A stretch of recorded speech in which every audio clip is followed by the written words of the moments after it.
Baik, selamat malam. Perkenalkan, nama saya Fibrin Sebastian Pegirsang dengan NIM 20055311030. Izin kepada dosen pengampu Profesor Dr. Cokorda Kerdia Tirtan India, STMT. Di sini saya mahasiswa dari program studi teknik mesin Fakultas Teknik Universitas Udayana akan mempresentasikan tentang bab 9 yaitu kertas, serat, dan proses percetakan dari buku Manufacturing Process karya James G. Brala. Kita mulai dari poin pertama, yaitu poin A, definisi kertas. Definisi kertas terbagi menjadi 4, yaitu paper itu sendiri atau kertas adalah lembaran serat tipis yang umumnya adalah selulasa. Selanjutnya adalah fungsi. Fungsinya untuk menulis, mencetak, kemasan, dan juga bahan bangunan.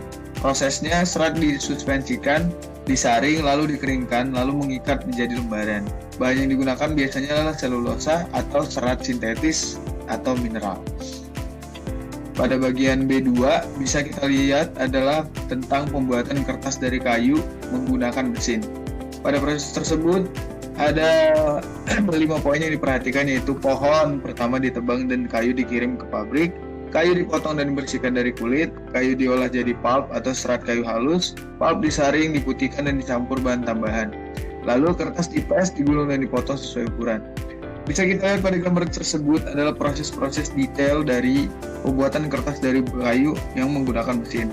Yang pertama adalah harvest trees atau harvest trees transport to mill, yaitu pohon ditebang dan dibawa ke pabrik pengolahan. Selanjutnya cut logs and the bark, yaitu kayu dipotong-potong dan dikupas kulitnya.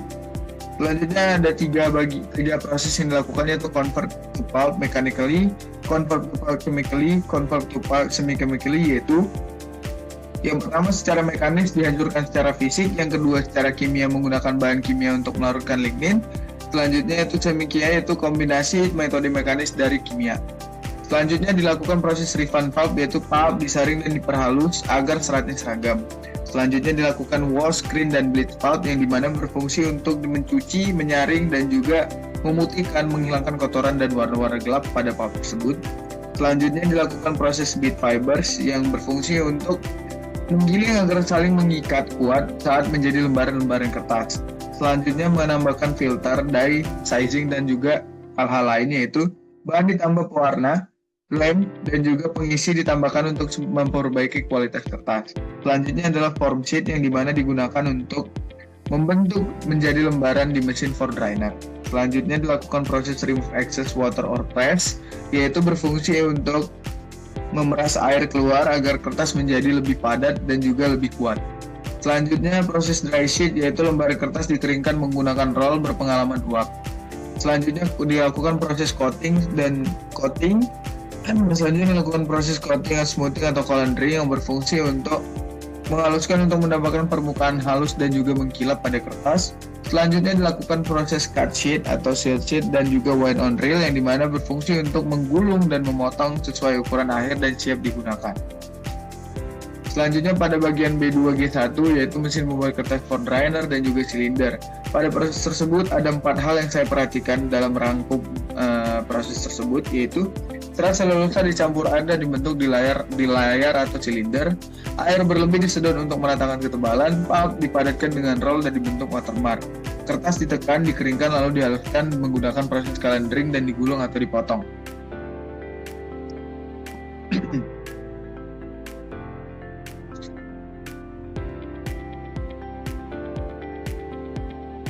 Selanjutnya bisa kita lihat pada gambar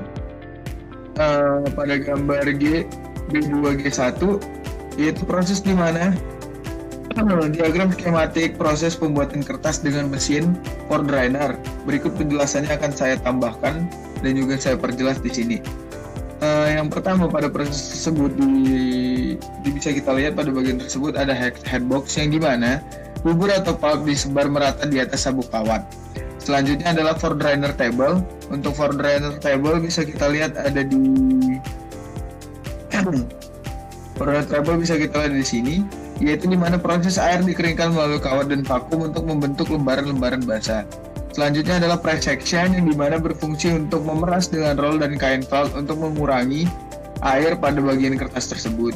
Selanjutnya adalah dry section, yaitu berfungsi untuk mengeringkan lewat roll berpemanasan uap. Selanjutnya di sini ada calendar roll. Di sini bisa kita lihat ada calendar roll di sini, yang itu di mana proses kertas diratakan dan juga dihaluskan. Dan juga pada proses terakhir bisa saya jelaskan, yaitu tentang output. Output dari proses tersebut menggunakan mesin tersebut adalah kertas kering siap diproses dan juga siap dilanjut untuk dipasarkan. Selanjutnya C, pembuatan berbagai jenis kertas. Ada 4 hal yang saya perhatikan dalam pembuatan berbagai jenis kertas. Yang pertama adalah bond paper. Dia menghasilkan kertas yang kuat dan halus dari serat kain atau pulp kimia untuk dokumen resmi. Selanjutnya newsprint, di mana campuran pulp mekanis dan kimia menghasilkan produk yang murah, mudah dicetak, dan mudah menguning. Selanjutnya adalah paperboard, yang dimana kertas dihasilkan dengan ukuran yang tebal untuk kemasan dan karton. Versi murahnya disebut chipboard. Selanjutnya adalah sanitary paper, yaitu tisu dan handuk kertas dari pulp yang didaur ulang, diproses dengan cara crimping dan juga embossing. Selanjutnya cetak relief atau mesin press. Pada cetak relief dan mesin press ini ada 4 hal juga yang saya perhatikan, yaitu yang pertama cetak dari timbul permukaan timbul yang diberi tinta. Proses tersebut ditemukan di Tiongkok dan dikembangkan di Gutenberg. Selanjutnya jenisnya ada flatten, flatbed, rotaster, dan juga rotary press. Saat ini diganti dengan offset printing karena lebih efisien. Pada gambar 9D1 bisa kita lihat di mana proses tersebut menunjukkan prinsip kerja dari letterpress printing atau cetak tinggi atau mesin cetak tekan. Saya akan menjelaskan proses tersebut dari detail-detail yang ada di sini. Yang pertama adalah ink raise type, dan juga di sini ada bagian kertas. Di sini bisa kita lihat ink raise type-nya. Yang pertama, prinsip dasarnya untuk pada proses tersebut yaitu letterpress printing disebut juga dengan cetak tinggi. Karena bagian yang mencetak disebut raise type. Ini adalah bagian yang berfungsi untuk mencetak. Dan juga bagian yang menonjol di ini diberi tinta atau ink. Di sini bisa kita lihat ada bagian berwarna hitam, ini adalah tinta yang diberikan. Dan juga di sini ada kertas yang akan ditempelkan kepada bagian tersebut. Cara kerjanya, raise type atau huruf gambar ditimbul, dilapisi tinta pada bagian atasnya seperti ini. Lalu kertas atau paper ini diletakkan di atas permukaan dengan cara ditempelkan, lalu dipress menggunakan tekanan yang berfungsi untuk memberikan tinta pada kertas tersebut. Dan juga proses terakhirnya atau hasil outputnya bisa menghasilkan di mana tinta berpindah ke kertas untuk membentuk gambar atau tulisan sesuai bentuk raise type gitu. Terus untuk bagian D1A, penataan huruf untuk pencetakan letterpress. Selanjutnya pada proses D1A yaitu penataan huruf untuk percetakan letterpress. Pada proses tersebut ada 4 hal juga yang saya perhatikan, yaitu huruf disusun manual atau otomatis, desain dicetak ke film lalu disinari secara UV, area cetak mengeras, lalu lainnya dihapus, plat dipasang ke mesin letterpress. Pada proses tersebut ada 4 metode yang bisa digunakan. Yang pertama pada bagian A1 dan A2, yaitu menggunakan plat datar atau platen. Ini bisa dilihat di sini, yang ditekan langsung ke permukaan kertas dan jenis atau type. Ini ada bagian type di sini, permukaan jenisnya. Kertas diletakkan di antara platen dan type, lalu platen ditekan ke bawah sehingga tinta dari type berpindah ke kertas. Bisa dilihat di sini, papernya diletakkan di sini dan juga di sini. Saat type ditekan ke platen, maka kertas tersebut akan berpindah tintanya ke situ. Terus untuk bagian B, yaitu metode cylinder press. Pada bagian B bisa kita lihat di mana memperlihatkan penggunaan roll cylinder atau impression roll. Di sini bisa kita lihat yang berbentuk yang menekan kertas ke permukaan jenis atau permukaan type ini. Di sini bisa kita lihat di mana letaknya type ini di atas bed. Ini adalah bed yang di mana kertas bergerak melewati silinder sehingga hasil cetakan merata. Selanjutnya yang bagian terakhir adalah bagian C, yaitu metode rotary press, yang dimana menggunakan 2 silinder. Ini adalah 2 silinder yang digunakan, satu berisi plat, satunya tidak berisi plat, atau satu lagi sebagai roll tekanan impression roll. Terus kertas bergerak di antara kedua silinder yang cetakan saat silinder ditekan bersamaan. Maka saat paper ditekan, kertas tersebut maju ke arah tersebut, yang dimana dengan kata lain semua gambar itu menginstruksikan kerja dasar mesin cetak tinggi, yang dimana bagian berjenis type diberikan tinta, lalu kertas ditekan pada type dan mekanisme berbeda untuk menghasilkan cetakan begitu. Dan juga pada poin D2A, pada litografi dan litografi offset, Bisa saya jelaskan terkait empat hal, yaitu prinsip-prinsip pada proses tersebut, yaitu plat datar menerima tinta di area tertentu dan menolak di area lain. Pembuatan plat, desainnya dipindah dengan film atau laser. Dalam proses cetak, tinta dipindah lewat silinder karet ke kertas atau offset. Kelebihannya hasilnya tajam, cepat, murah, dan banyak digunakan. Pada gambar tersebut, bisa saya jelaskan bahwa proses tersebut memiliki proses kerja. Yang pertama, kertas kosong masuk ke mesin. Ini adalah blank papernya, dimasukkan ke sini. Lalu plat silinder menerima gambar dari tinta melalui inking roll, sementara dampening roller membasahi plat agar bagian non gambar tetap bersih.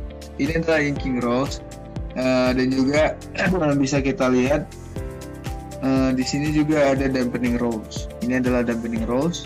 Lalu kertas lewat dari rongga tersebut. Lalu kedua roller ini memberikan tinta dari sini kepada kertas, dan juga pada plat silinder. Bisa kita lihat di sini ada plat silinder. Ini adalah plat silindernya.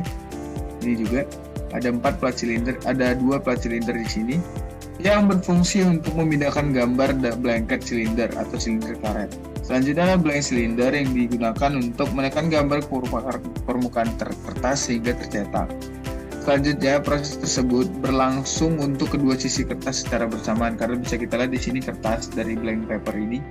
Pada silinder-silinder ini kita lihat ada dua arah yang dimana kiri dan kanannya diapit oleh plat silinder dan juga blank silinder. Dan setelah kertas tersebut naik ke atas, maka setelah prosesnya selesai, outputnya adalah printed paper yang sudah berisi gambar. Gitu. Baik, terima kasih atas perhatiannya. Sekian presentasi dari saya. Apabila salah kata, mohon maaf. Terima kasih.